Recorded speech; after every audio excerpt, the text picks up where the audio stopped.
มาส่งค่ะพี่น้องเขาค่ะมาด้วยวิดีโอในจำกันค่ะเนาะด้วยกัดด้วยมาอะไรมาหันคลิปโหในเขาเฮ็ดเฮือนหรือแต่ก่อนหมู่คณะอะไรอาหารเอาว่าเงินค่ะเนาะว่าเงินเจเมืองมานั้นเขาได้มาใส่เฮ็ดในจังไกก่อไก่ขึ้นให้ไหนค่ะอันในลองหยุ่มยำเปิ้นได้มีเจิงแต่ก่อนหมู่ค่ะเนาะพี่น้องเขาคารู้มีลองหยุ่มยำเจิงหือพองค่ะเพราะว่าใส่เงินจอมในแกมันเจิงในมันได้เฮ็ดให้รถเพรถลานอันใดกูจึกูร้องให้นันค่านั่นแต่มีมอก20,000 15,000ได้ค่ะอยู่เนาะเงินมันค่ะกำพองได้ก็กว่าคอมเมนต์ว่าลายหยุ่มยำกวนในก็มีจอดมีเจที่เดมันใส่ก็มันทูอย่างนั้นน่ะเนาะอยู่ที่ว่าเฮาเฮ็ดเฮิน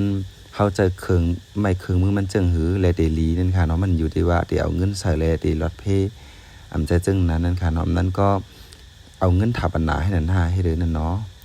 ตั้งวนกวนเฮากองเลยกองตีในตีในก็มันก็เหมือนกันนั่นน่ะเนาะก็พี่น้องคะรู้ว่าหันถึงจึงหือพองนั่นน่ะเนาะเพราะว่าสร้า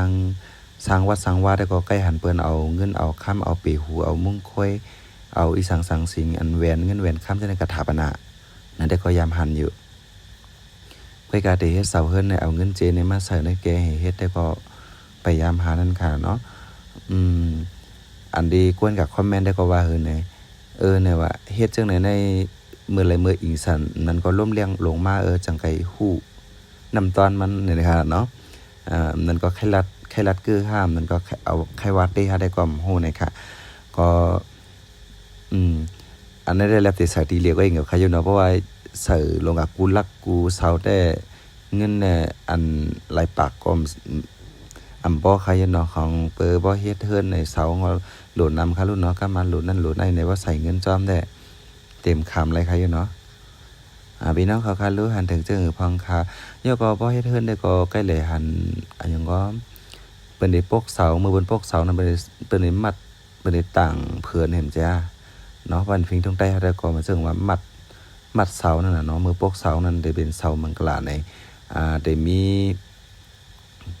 อย่างก็ห้องเอามันผิดบ้างเอามันเจ้ามันจ้างมาให้มังกลาให้เทววามนั่นก็เติงผ้าวานผีที่เทววาให้จังไกโปกนั่นค่ะเนาะเสามังกลา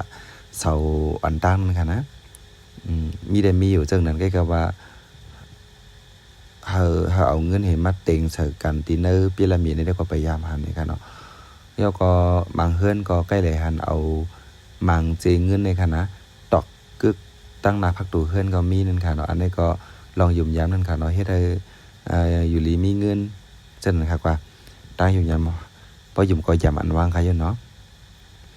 พี่น้องค่ะหันถึงเจ้งหือเอาเงินใส่เจ้งไหนนั่นค่ะเนาะอันในรัดมาตั้งหันถึงเพิ่งมันมีอันพิษอันเท่ากันเนาะก็ว่ากวนเอาใครตั้งวนเหมือนกันค่ะนะ